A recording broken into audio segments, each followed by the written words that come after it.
Hi there, this is Jim the Keys Bartender. For our triumphant return, once again, to the Kelly household, we aren't announcing numbers anymore. Because Jim keeps goofing them up. No, and I'm saving the episode name for a while so I can tell you what happened today. And Jenna and I, you may have noticed the last bunch of episodes, Jenna wasn't in on them, and it wasn't because of any separation or anything or any disagreement. It was because I had a lot of extra work, and I had to shift the shows to daytime for that time, and Jenna has a very busy job as a finance manager at one of the most popular and busy aqua marine utility vehicle places in South Florida. Motorsports and Marine. Motorsports and Marine. Yeah, actually the largest. Riva. Yes. You know what? I'm happy giving them a free pitch. Someday, I hope to get something out of it. Right? Maybe Wouldn't that be jet nice? ski. Wouldn't it be nice? Oh, well, yeah. I'd have to get a lot more listeners and stuff like that. But I did gain a little more listeners today. I'm going to tell you why. But we're going to catch up with Jenna in a moment about the things she's been going through. But just last week, I worked with a woman who's an English teacher at our local high school. Oh, okay. And she's the daughter of the owner is Molly. You know Molly? Yes, I do. Molly, she's very, very sweet. The daughter girl. of the owner of the catch. Yeah, Yes. and I have to say, it's weird. Molly is a friend of mine. I'm 56 years old. I'm friends with a 17-year-old girl. Yes, She is a sweetheart. and she's really spunky, and she's got she's got gumption. Yeah, and she's probably a genius IQ with that. But she suggested to my friend Tracy, who works there, who's also an English teacher at Coral Shores High School, that I would be an excellent speaker for her class. Oh, fabulous. Yes. And she asked if I would speak to her class. And I didn't know it meant to all of her classes. Oh. Which I don't have a problem with numbers. I used to talk to hundreds of people all the time. I was a maitre d', and obviously I'm doing a podcast. Right. A lot of people don't understand. You may think I had a major speech impediment. I just did that right there. I had a major speech impediment growing up.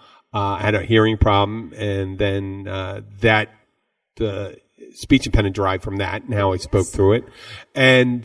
But I became more comfortable speaking in public because I don't know exactly.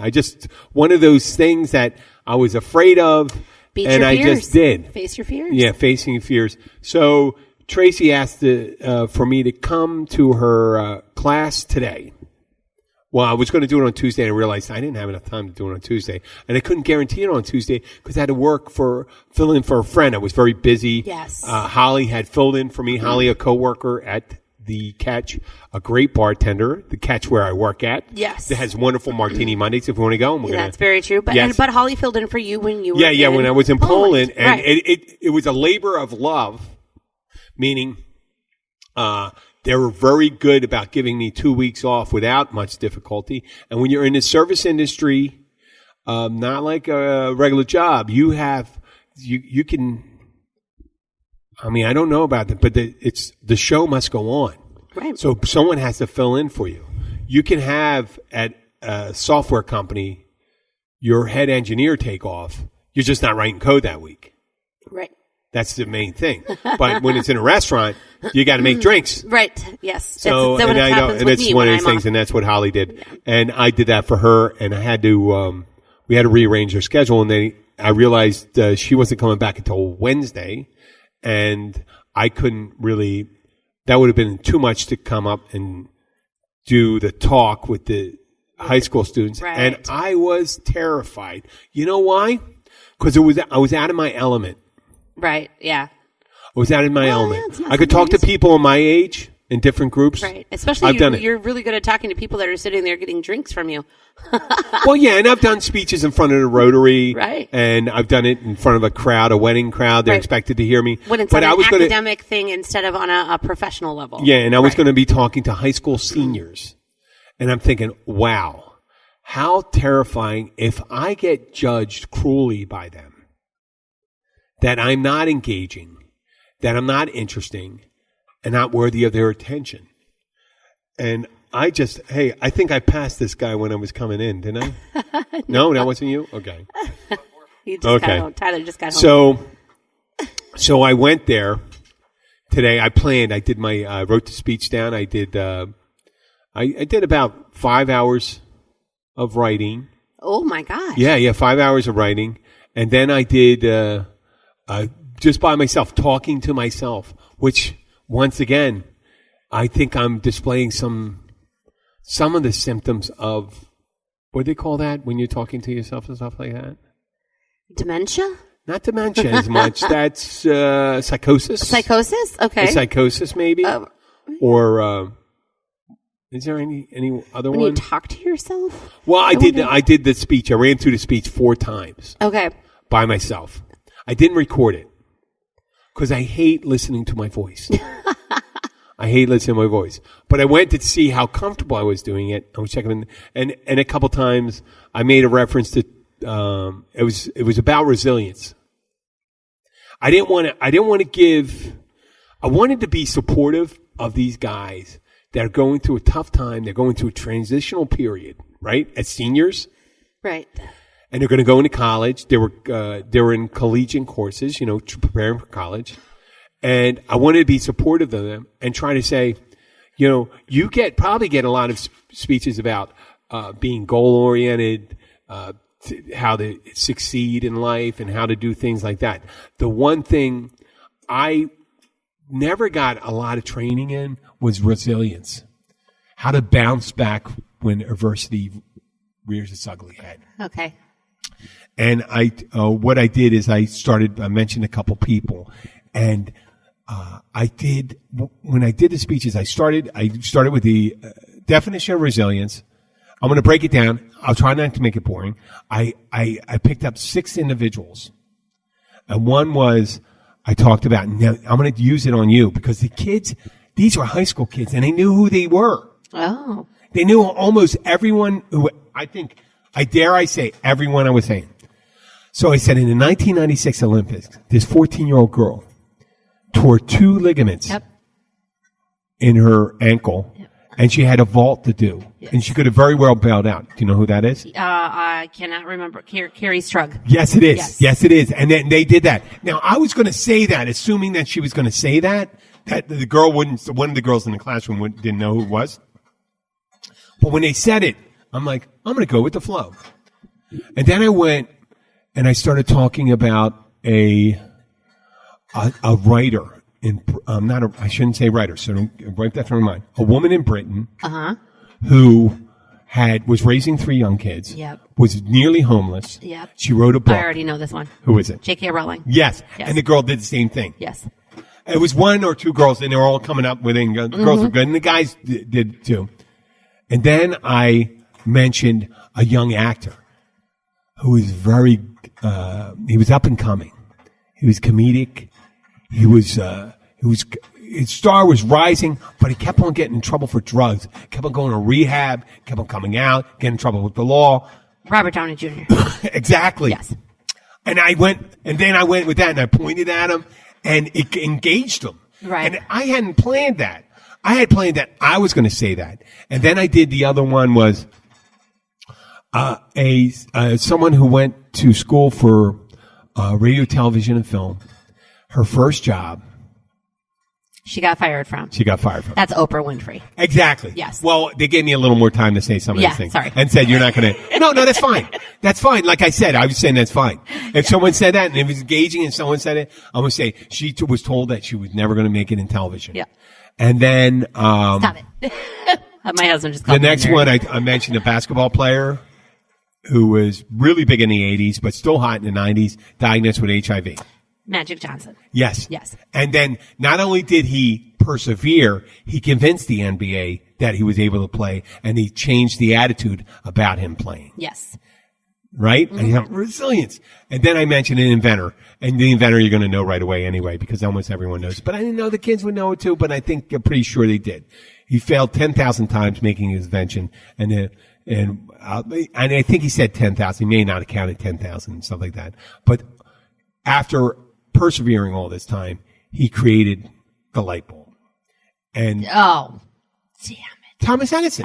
Oh my God, you got hung up on Thomas Edison? Yeah, I did get hung up. Okay, the funny thing about it, in my practices, I kept on saying Thomas Jefferson. Yeah. Oh, see. Yeah, but I was about to be like Eddie. 2000. I was about to say Ed. It's Edison. And then I go, wait, now this, I say how important, and I pointed to that. I had it written on the board, how important resilience was. It doesn't make you not a dick. And he was a dick. Because he was in competition with this guy called Nikola Tesla. Yes, he was. And Tesla was a proponent of AC transmission. And Edison was DC. Yep. And in order to try to, muddy the waters for AC, Thomas Edison would put on these demonstrations where he'd electrocute animals. Yes. Using AC. And start things on fire on purpose. Yeah, on purpose with it. Yep. Which you could do that with DC. Yeah, but it would take a lot longer. Yeah. But, DC just means direct current. Direct current. Versus alternating current. Yeah, an alternating current is a much more efficient way of power transmission from a generator to a... Alternating current is what you would have in your house. That's AC. Now, DC is the current that you have in your car. Yes. Or your boat. Right? It's a direct, straight, No, but the prevailing current. Transmission lines thing became... Tesla had the right idea there. Mm-hmm. And Tesla wasn't trying to disprove anybody. Right. Tesla was just doing his thing, and Edison was trying to get all the glamour for himself. If but you that want was the way. electricity to travel a very, very long distance, it needs to be alternating current so that it pulses, because otherwise DC would run out by the time it got to its destination. Yeah, too much resistance. Right, exactly. And then, of course, that's why resistance. Right, Heat creates resistance and all that. But that wasn't the point. Was I was terrified that I would lose these kids and do it, and they were engaging, and they were talking back and forth, and we're doing this, and I'm talking. I tell them a little story of my life. In the middle of it, I tell them the rundown of how my father was in the Navy and how I went to 16 different schools, blah, blah, blah, blah, blah. And then, how I achieved did well in high school and then college and Navy and U.S. Treasury. Right. But I said between college and the time I was 44, I developed a really nasty drinking habit. As I'm drinking a beer now, telling this story, but I was drinking, at one time I would be drinking a glass of bourbon. Right. I was going to say glass hard of bourbon. liquor. I'd have a bottle of bourbon with me and do that. And you know what? Left to my own devices, I might do that. By myself, put a bottle of bourbon out and just drink that. But I have set up my life to be, and I didn't explain all this stuff to him. This is a modified one. Right. And I told him a story. I said, it got so bad, and I explained, I said, does anybody know what a blackout drunk is? And they kind of got the idea, and I said, okay, it's pretty much when you anesthetize the higher order thinking part of your brain, and you're running on the motor functions of your brain. The medulla oblongata, the lower limbic systems are running. Right. And makes you're just, you remember your to reptilian breathe. brain, your reptilian brain thing, and you're still moving around too. Yeah. You're still moving around, but you're not using a major part of your cortex right then. You're not doing any higher thinking or something like that. No, you're pretty much, your medulla oblongata is telling your body to breathe in and out. Yeah. And if you have to pee, you'll pee. You just do, go ahead. You go ahead and do shit. Absolutely, right. So, I told him about a story when I was, and I think I mentioned this to you. I had been out and I woke up the next day, my whole hand was bruised. Yes. I went to the doctor and I got x-rayed. And the doctor says, well, Mr. Horan, it looks like your hand was run over by a car. And the guy could smell my breath and all that stuff. And I go, well, he says, and the guy's looking at me, you piece of shit, probably saying. I didn't say that to the kids. Right. I did say dick and all that stuff. They said they could because they're seniors and they say shit like that. So the guy's probably thinking, you piece of shit. You got so drunk, you got your hand run over and you don't even know it. And people look at me and then they said, oh no, I didn't have any, it was all soft tissue damage. And I said it healed up in a couple days, after ice and stuff like that. And this girl in the back of the room goes, you're Superman. I said, no, I'm not Superman. I probably was so relaxed that my hand laid flat. Right. And stuff like that. And here's a way you do it. Your hand could do it. And it's a certain amount of pressure. Well, they always say that too. Like usually the extreme drunk that's in a car accident is the one that survives because their bodies are so relaxed, that they don't fight the reaction. Yeah. And then they're not pulling things, breaking things. I mean, they just not tensing the muscles. Right. I mean, they just kind of flop their way on through it and then they survive. So I told that story and then I went into how important goals were and all that stuff. And goals are important, but it's important also to get by when adversity hits. And that's what I thought. And I thought the main thing, adversities that you come through life, these young people, whatever happens, I just want you to know the biggest strength you have is being able to bounce back. Right. When that happens. Anything that happens. Not to sit back, and I explained one point, I didn't do the whole speech, but the guy that sits outside of Walgreens. You know what I'm talking about? A Walgreens or like a specific Publix. guy? Yeah, there's one main guy that's yeah, around I know. there. I think I know which one you're talking I'm about. talking Yeah. about. I knew him when I first came down here. He was a handyman. He had a handyman company. Yep. It had, and he, the woman he lived with,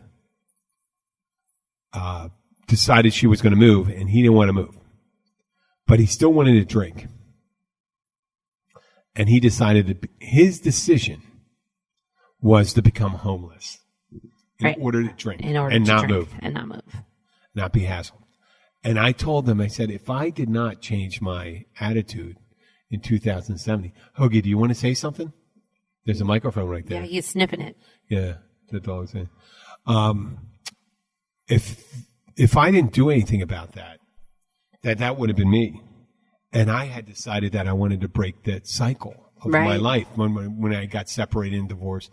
And as I'm doing the whole speech, they're all looking at me, and I'm thinking, oh, my God, I can't believe I still haven't engaged. And I said, boy, I got to wrap this up before I lose them, because I think I have pretty much exhausted. I have everything written out. I had ideas on pages. I didn't put my glasses on to look at it because I wanted to be flowing.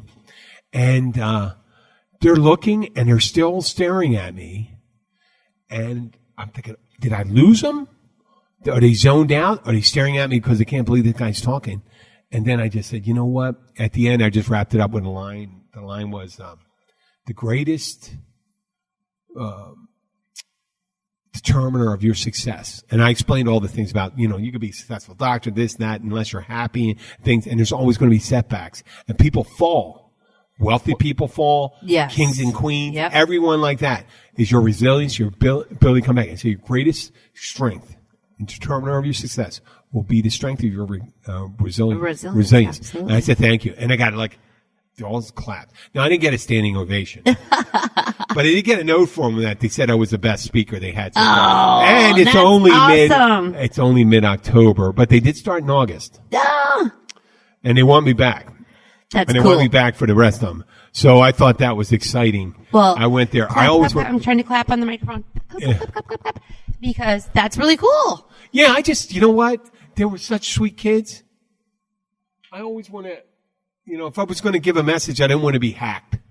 Hackneyed expressions, just like when the going gets tough, the tough gets going and all that shit. And, you got to set goals and be better the next day. And I just explained, and every so often I, explained, all that stuff. And I tried to arrange it. And I was terrified. The terrified was not speaking in public. Was not worrying about my content. You were terrified of rejection of those. Rejection, right? And there were people that were so foreign from when I used to be that age. I mean, that's almost 40 years ago, right? How can I relate to them? How can you say to someone, say, listen, I understand you've went through difficulties already in your young life. And you're going to go through more. Yeah. But you're learning to do it, and I'm looking at them. I see them so often, and I don't know what the look is. If the look is, yeah, I get you, or the look is, it goes, I can't wait until you're done. Just get the hell out of here. But no, they were lovely. They were lovely kids, awesome. Adults. I didn't say kids. They were lovely adults. They were very mature. I'm always surprised when I run into them that they have plans and that people talk about their, how the kids today are, weak. Or, what do they call that when they're entitled? Right. I would say. They say didn't behave, no, maybe as a group, but the group I spoke to, if you're talking about the generation, maybe the group I spoke to, they seemed determined and goal-oriented, right. And they had things to do. They had things to do and places to go. You know, there's a lot of shit going on now that they didn't have before. When you go to college today, a lot of times you get saddled with debt. It's second only to a mortgage. Yes, it's ridiculous. Only to a mortgage. Yeah. And at the end of the day, even though a degree is worth money, it doesn't have the titular value. When I say titular, the title, like on a property, right, where it appreciates. Because think of the guys that got 30 years ago or 20 years ago that got computer engineering degrees when SQL was the language. SQL Server. Their college degrees, if they didn't learn anything after that, even though they're still using SQL, may not be worth shit right today. And I realize that, you know what? Maybe we're really hard on them because every generation has its challenges. And their challenges coming up are going to be big ones. There's going to be big challenges coming up. We're going to take a break right now, and then we're going to come back. We're going to catch up with Jenna about the shit she's been going through, and other things. We could talk about the high water, the Fantasy Fest is coming up. Fantasy Fest is coming up. Yes. Yeah. We can talk about Keys housing market. Oh, Keys housing market. That'd be great. Talk about bartending, a bunch of double shifts. Yeah. Okay, thank you. We'll be right back.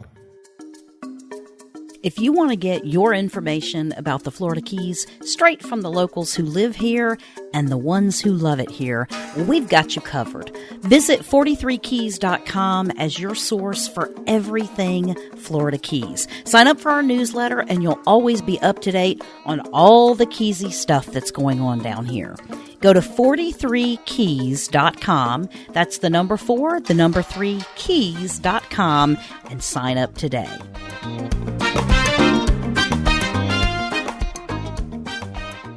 Hi, this is Jim, the Keys Bartender. We're coming back. Our pee break. Pee break. Yeah, I didn't pee. I know, me neither. I may have peed my But it was pants. still a pee break. Yeah, well. I mean, we're going to post a picture during the break. Tyler has fish to fillet, and there was a nice adult manatee. Yeah. Floating off their dock, and we're going to post that picture there. Yeah, he's a big boy. He is a big boy, or she. Well, we did have a mom and a baby in here for 2 days straight, and they just kept kind of surfacing. You could tell she was teaching the baby how to kind of float and sink and float and sink. Yeah, it was really cute. Okay, yeah, and we're going to post that picture of it, but that's life in the Florida Keys. Another thing about life in the Florida Keys is that recently... King tides, yep. Which I've been doing research. There wasn't a lot of mentions of king tides more than 30 years ago.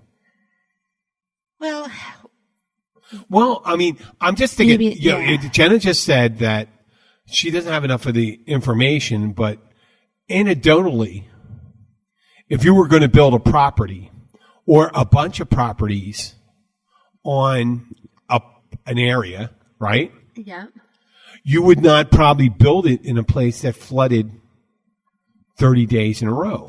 Well, and specifically, we have a neighborhood here in the Upper Keys. Yes. And honestly, every neighborhood in the Upper Keys has their own little stories. Some pieces are higher, but we are an archipelago, right? Yes. So, a chain of islands. What's that? A chain of islands. An archipelago is a chain of islands that's created by dormant, expired coral reefs. Yes. Right? That's the reason why they're a chain. Right. So therefore, the reason the volcanic islands. The volcanic islands is because of volcanoes erupting, and then So here, we don't have that kind of rock. There's no volcanic rock, anything like that. There's no new land or anything coming up, just like on a volcano. Then we have magma coming up and adding to it, adding where to you the get land. like the Hawaiian Islands. Right. Hawaiian Islands. Well, not all of them, but yes.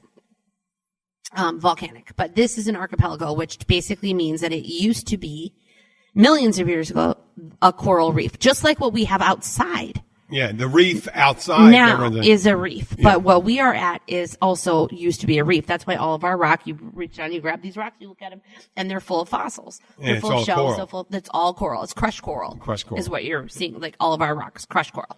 Coral dust is actually a problem. Former protein. That's the reason why some. Well, I it's think that a lot of people have problems with their allergies. It's like petrified, right? It's petrified coral is basically what it is. But it's cap rock is what they call it, cap rock. And it doesn't settle. It doesn't move down. It doesn't squish. It doesn't whatever. It's cap rock. So the spot that you're sitting on right now underneath us, instead of having black dirt and soil and things like that, sediment rock, things like that, you are sitting on coral rock. So where we're at does not sink. It does not sink. It does not settle. Do anything. Right. It doesn't move. It's like being in a mantle. Right. So if you were to judge flooding in the Keys, you would have to judge it based on anybody that's on coral rock. Because coral fill, because we have canals, right? So if you were to come down here, you would think you go through all these canals. Yeah. It looks like we live in Venice, right? Where we have canals, and in our front yard is where our streets are, and you drive down and you park in your driveway, but in your backyard is your canal. So what they did is they came in and they dredged them all out with these giant machines. And they did that in the 60s. They did it in the 50s, 60s, 70s. They kept doing it, I know, but 40 years ago, and they did it.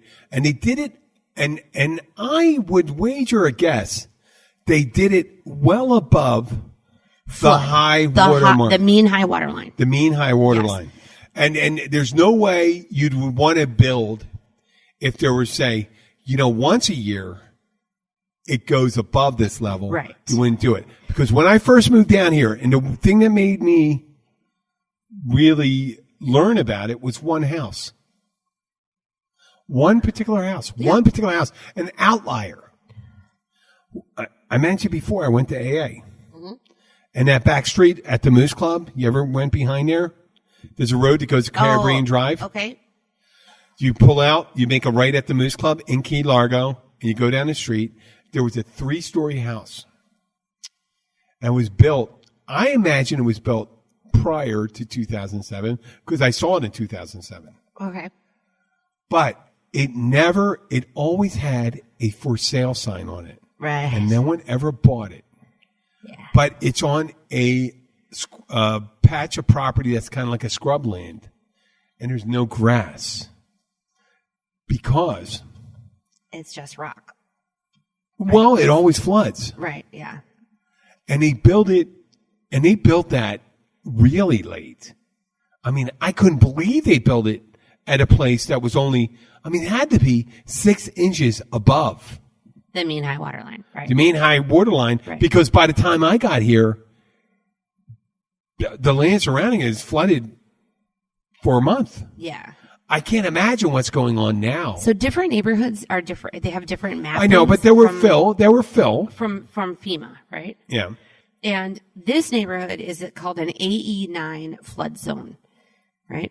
Which means that they can never, ever, ever expect in their worst tragedy that they could ever imagine that the water line would ever be more than 9 feet above your mean high water line, right? Which would mean the entrance to my house. So wait. Your entrance to your house is 9 to where the dock is over there is 9 feet. The entrance to my house is 9 feet 2 inches. From where I saw the water line right over there. Mean high water line. Because, it was right at the dock level. Yep. Okay, it's right at the dock level across the street in this canal, the water level. Right. And supposedly, one of these guys who prior I found, I'm friends with on social media, I'm going to call him a denier, said his acquiescence to climate change was it's only changing 1/3 of an inch a year. During king tides. Yes. No, wait. 1/3 of an inch a year means at low tide, the high watermark is 1/3 of an inch of a year. Everything changed. The low tide changed 1/3 of an inch. The king tide changed 1/3 of an inch. It just goes through all of that. Just the highest one goes 1/3 of an inch. Well, usually only get king tides in October, November. In 100 years, that's almost 3 feet of rise. And it's been accelerating recently. But I won't argue the science and stuff like that. But there's neighborhoods here that have what, 2 feet of water? There's a neighborhood called Stillwright Point that's north of us. It's about mile marker 105. Yeah. And that was a neighborhood that was developed prior to this neighborhood. Right? And it was dredged, and most of the houses were built on land made of fill, and everybody knows what fill is, right? So fill is where they dredged the canals, they put the fill in, on the land, and then they made streets out of it, and then they put roads in the middle of those streets, and then they build houses on each side. So therefore, each side is technically a waterfront property, right? So yeah. Well, I mean, ideally, if you're an engineer and you're a bank, and if you're a bank and you're going to finance properties, you're going to look and say, well, are these viable properties? Can we get a mortgage on it? Can we get I guess when they did it originally, it would be a 20-year mortgage. A 20-year mortgage. And then later they came to 30-year mortgages. Right. Because, I mean, that's the logical thing. But money makes the most logical choices. And now a lot of the luxury properties at the lowest lying areas, of course, the luxury properties would usually be bayfront properties. Bayfront are now waterfront properties. Or waterfront properties are underwater. Or underwater. The bottom of the houses. Now, keep in mind that now in new construction, anything new here, you want to build it and you want to build in a vacant lot, you have to go by what the elevation certificate says. And if you are in an AE 9, like we are, the elevation of your property has to be higher than that. But you still have to have flood insurance because you live in a flood zone, because it's an AE 9 flood zone. Now, there are some X zones in the Keys. What's an X zone? An X zone means it's never going to flood. They don't ever foresee that it will ever flood, no matter what. I don't believe there's any X zone in the Keys. Well, but there are some. Right? I mean, for the next 50 years. For the purpose of, right, because FEMA has not remapped yet. If they do remap, 90% of Key West will be in a flood zone. So, like here, I have to have flood insurance because I am 2 inches over the AE 9 flood zone. I'm at 9.2. But if you are at 8.9, 8.10, you cannot finance this house. We're my house is at 12 feet. Yeah. 12 feet. And it probably could be 12 feet, 10 inches. But that flood zone, we might be.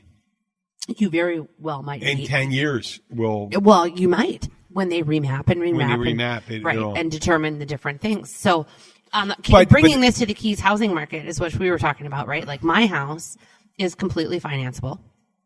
You can get an FHA loan, a conventional loan, any kind of loan, you have VA loan, anything. It's beautiful. Because it's higher than the flood zone, right? Yeah. But you have to be able to put insurance on your home in order to finance it, right? Mm-hmm. So therefore, if you cannot put insurance on your house, you cannot finance it. There's not a mortgage company out there that's going to buy that loan. And insurance companies are sticklers for statistics and math and science. Right. They will always go by science. They don't go by wishy-washy statistics. Right.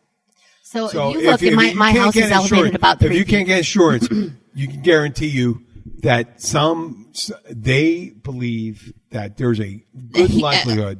It's high risk. High risk. Right. So if my house was not elevated 3 feet like it is, right, then you wouldn't be able to finance this home. Well, that's the problem with all of these other homes. As you're looking down these canals, these houses are not elevated.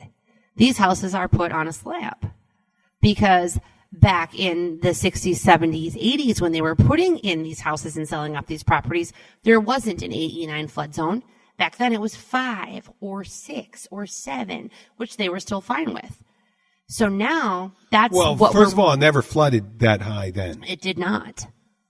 So there's a reason. There's a change that occurred. We don't know what it is. Right. I have my beliefs what it is. You have your beliefs what it is. I don't have a belief of what it is. Well, I have a belief what it is. Truth. You don't have a belief because you don't have enough. I don't have enough information. The only thing that I can tell you is that science and scientists, they study statistics and they study water flows and why. And here's the thing: is that they didn't have all that education back in the 50s and 60s when they built a lot of these houses.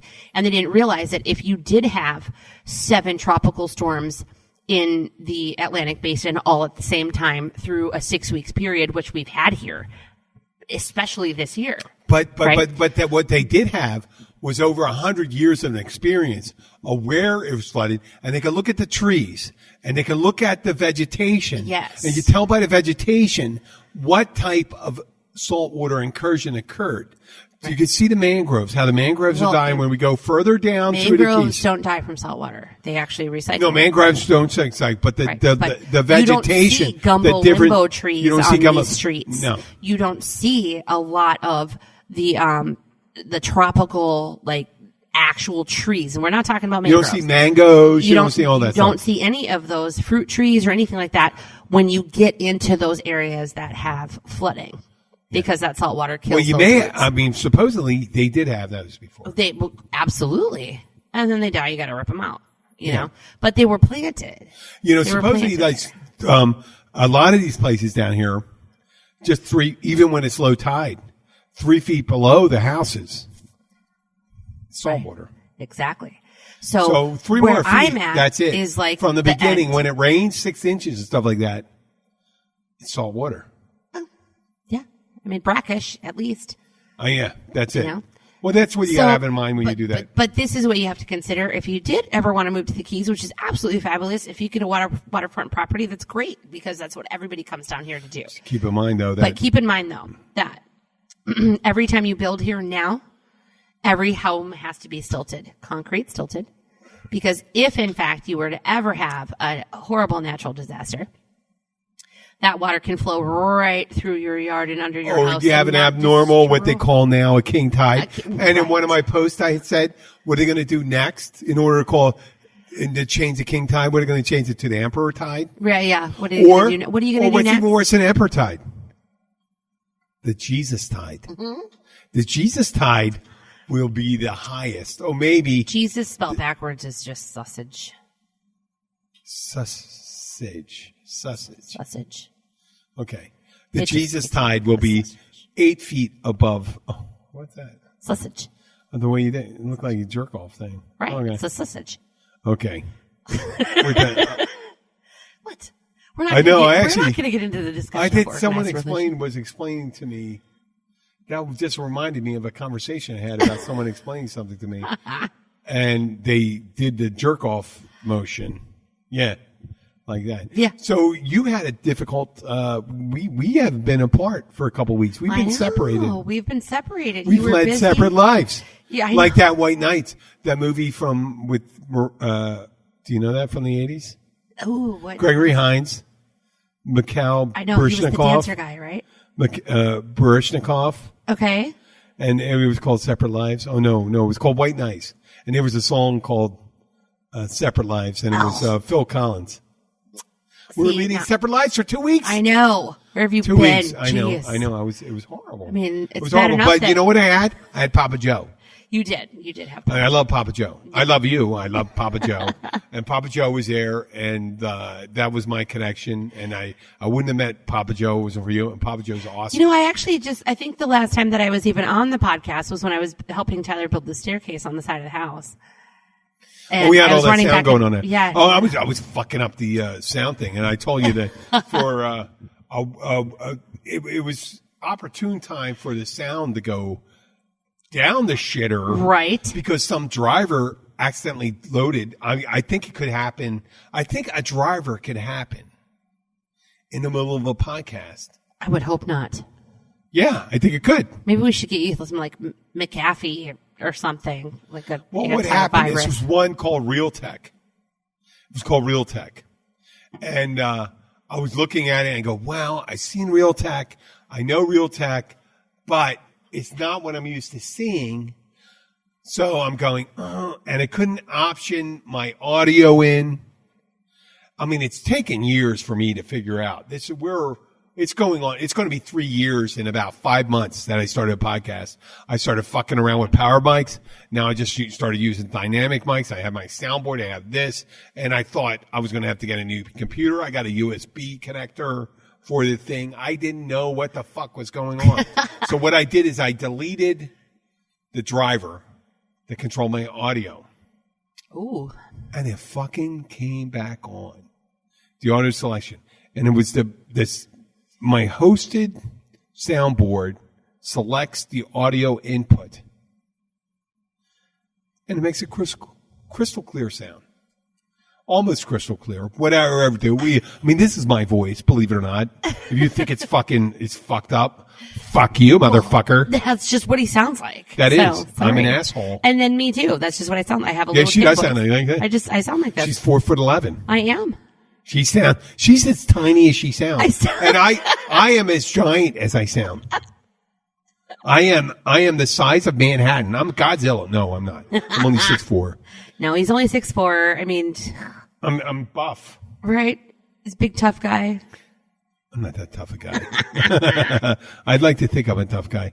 But I miss coming here.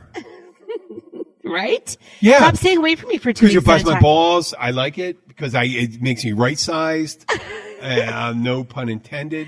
That's my 6-foot personality that comes Yeah, out. yeah, of my- yeah. I need to be. Did I tell you I got a thank you note from a customer that said that one time? Right. I didn't know whether I should be offended or if I should take it as a compliment, so I just chose to take it as a compliment. What was it? But it was that I got a thank you note from some guy who I helped fix his ATV. I mean, we're talking like 15 years ago, maybe back when I was a service manager.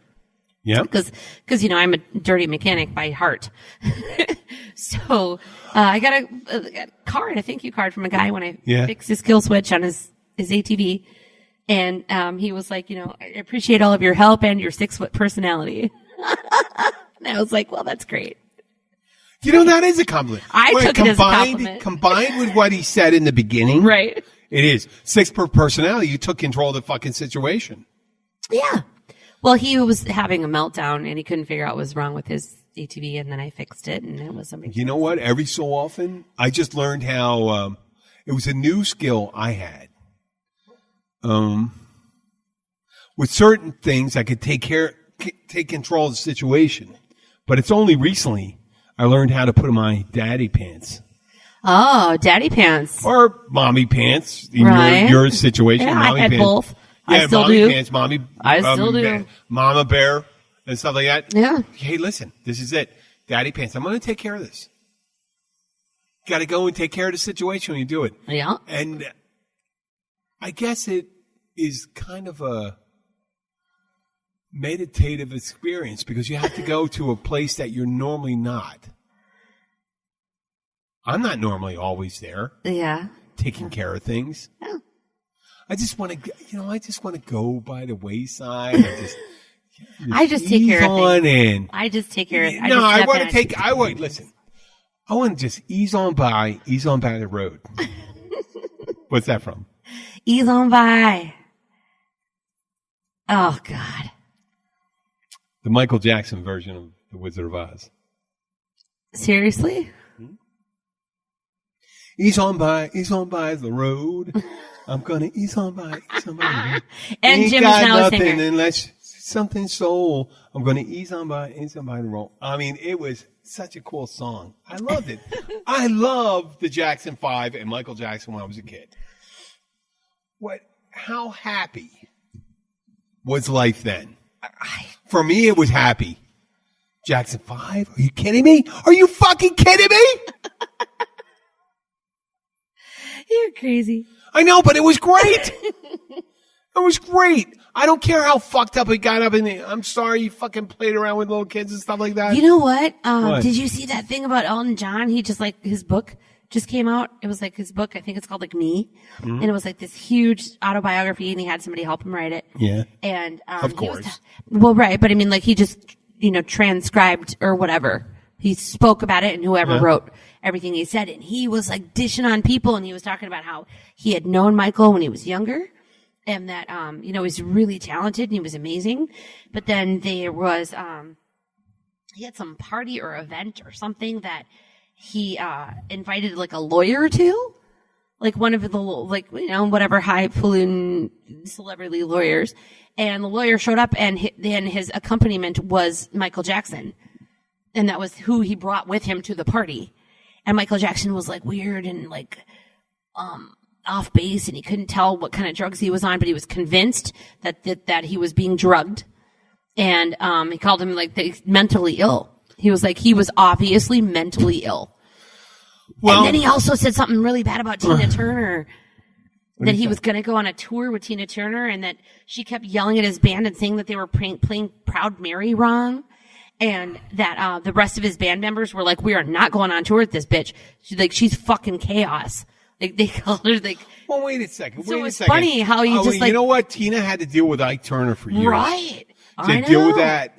And you know what? There's a lot of coping skills going with a lot of abuse. I'm not discounting what she had dealt with. I was just saying what Elton John was writing in his book. I'm feeling a little uncomfortable since we picked two African American entertainers. Oh, I didn't even think of that. I did. You know what he did? He also talked about Freddie Mercury. And that Freddie Mercury, you know, that him and Freddie were friends, but they weren't really, really close. And he didn't find out that Freddie had AIDS until Freddie was already sick and dying.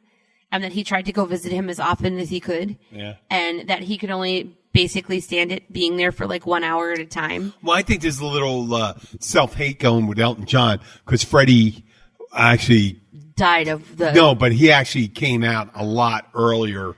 I mean, Freddie let it kind of soft pedaled, letting it be known. Yeah, the Elton John. I swear to God, he was in severe denial. He was like fucking Liberace. Study Liberace sometime. Yeah. Liberace people go, oh, when is Liberace going to find a woman? When it looks like a fucking man. No insult to gay people, but no. Liberace was so closeted. Yeah, but that was really I had my ex-father-in-law said, they went to see Liberace in the 70s or the early 80s and said he was fabulous. And they didn't know he was fucking gay. Glitter suits. And not that there's anything wrong with it. Of course not. I know, but part of the thing that kept gay people back is a lot of these great entertainers didn't come out. I don't know and if they all came out at the same time, they have to say is, you know what? We're not going to listen to any of these entertainers. No Queen, no Elton John, but no. Even when George Michael came out, it was still really early. Like it was still a hard time. Like a lot of people did not want to accept. It's the same thing with Magic Johnson. You were talking about that. Wait a second. Everyone knew. Yeah. Everyone knew that. What's his name? What did you call him? George Michael was gay. Wake me up before you go. Are you kidding me? Are you fucking kidding me? If someone might go, wake me up if you go to the dance club. I want to dance with you. No. Still, I'm just kidding. I'm sorry. I'm not saying that. I'm not kidding about it. Times. Like, it has not been. Oh, come on. It has not been socially acceptable. I know, but it was a lot of bullshit. But Freddie Mercury came out earlier. Even when Ellen came out. Andy Warhol, way early. There's a lot of people that, you know, and they paid the price for it. And now, what's his name? Waters, the director. Waters? Yeah, the guy that did Pink Flamingos and all that stuff. He was gay such a long time. What a great guy that guy was. But, you know, you have to even think, too, like, I've had this conversation a million times with, like, Damon and Papa Joe, you know, because they're a couple. Well, and Papa Joe had to wait because he was he was a fucking state trooper. Well, right, but he's also the same age as you. So he wasn't raised with it in his mind. No, but he did. He came out. He changed. He's proud. You know what? I'm proud of it. Right. I mean, if he was an entertainer, if he was an entertainer, he would have came out 30 years ago. I don't know about that because what happens? What happens with the backlash that you get, and then all of a sudden in the career that you worked so hard for, and you're going to have all these judgmental old fucks giving you shit, and then all of a sudden they're not going to buy your records anymore. Fuck them. You know. Fuck. Oh, come on. The Culture Club. Even. Karma Chameleon. Karma Chameleon. Yeah, that's Karma Chameleon. But even Freddie Mercury did not admit that he had AIDS until like 2 days before he died. Well, that was AIDS. That was a stigma. But he pretty much admitted he was gay way earlier than that. Yeah, well, people would ask him questions and he'd be like, I thought this was about my album. This isn't purpose. I mean, he would kind of get around I know. Well, it. that was a movie and stuff like that. But, you know, neither here nor there. You know what I mean? I understand, and that, you know what? It's a valiant position. Now but Oscar Wilde had to do it over 100 years ago. That's like incredible that those people would have the Oscar Wilde had to do it 100 years ago. But now, okay, so for example, let's say Miley, right? Nobody's judging Miley. Who gives a shit? Right, because it's 2019. It's done. Because it's 2019. It's done. And they're so desensitized to it now. People are like, okay, well, that's just normal. Ellen, you know what? And Ellen suffered a lot of backlash. Ellen did something because she's friends with George W. And I had problems with the guy. I have to say I had problems with the guy. But I'll tell you, if Michelle Obama likes the guy, fuck, Ellen can like the guy. Don't give Ellen a hard time for liking George W. Right, but you know what? I've had a coming of age about a come to Jesus moment about George W. He believed what he believed, and he did what he did because he believed it. Okay. Right. He was not a traitor. He was not a traitor. No. Ellen could be friends with him. Don't get pissed off. I mean, there's a lot of people out there, like celebrities, saying shit about him. And so it's total bullshit. And you know what? The Obamas like him. And you know what? Barack likes him. Because you know why? They're good people. They're good people. He may have different ideas. Well, we have friends that are different. Elijah Cummings died today. Elijah Cummings. I saw that. A very good man. A very good man. And some of his friends were some of the biggest of the Orange Guy supporters. Some of the supporters. And they're saying that he was their best friend. So I get in disagreements with people on Facebook that disagree, and they support this guy. And one of my friends said some mean stuff to him, called her stupid, who supported him. And I said, you know what? There's no reason to get mean-spirited. We get vociferous about our decisions and what we do. We don't have to be mean-spirited about it. Why can't people just be entitled to their own opinions? Like, you know, they can. We can argue about them, but we don't have to cast aspersions on who they are. And they call them pussies, assholes, communists, whatever fucking things. Just because somebody's born in the Bible Belt and that's how they're raised and they're in their late 50s or late 60s or whatever, their beliefs may be different because that's how they were raised. Yeah, it doesn't make them bad people. And I'm still going to believe what I believe, and they're going to believe what they believe. And I'll say in the end, I go like this: when I'm going to argue with someone that says, "Listen, there's no reason you can't agree to disagree." I realize you're going to pull your facts from where you're pulling your facts. I'm going to pull my facts and stuff like that. But if we have a basic understanding on how people are supposed to treat each other, let's treat each other that way. Then it doesn't and it's going to be very difficult in the next couple of months because something's going to turn one way or another in the next year. It's going to turn one way or another. We're going to have to decide whether to accept it or not. Right. It's going to accept it or not. It's going to be the way you want it or the way someone else wants it. You're going to have to accept it. If you don't accept it, remember, if you don't accept it, we don't start a civil war. We don't start fucking killing people. We're not a banana republic. No. I just think that people should all agree to disagree. And if you I know, no. And if you don't want to associate but with we have to agree. We have to agree to have a civil conversation. Right. I know. And then when you start calling it just, we're going to do what we're going to have to do. Listen, this is the end of the show. I'm not going to call it an episode level. We're going to call it. I'm going to say that I would like to end this show with what Ellen actually says to everyone. What? Be kind to one another. Be kind. Be kind. And you know what? I'm going to call this episode with the speech I called. I did today. I'm going to call it resilience. Yeah, resilience. And I think America needs resilience. Right. Be able to bounce back from whatever perceived absolutely thing that happened. We're and going to call it resilience. And if you can be kind at the same time. Yes, we can do that. You won't make enemies. Be kind, rewind. Be kind, rewind. Yeah, there was a show. VHS. There was a show called. There was a movie called Be Kind, Rewind. Yeah. Okay, well, I'm going to thank you, Jenna Kelly. Say goodbye. Oh, Jim, whatever your name is. Jim Horan. I said my name, and you said didn't say. You said I'm going to thank you, Jenna. So I did give you shit I about do. the I told you I said I had a speech impediment. Give me a break. Okay. Thank you very much. We're going to come back to you next week.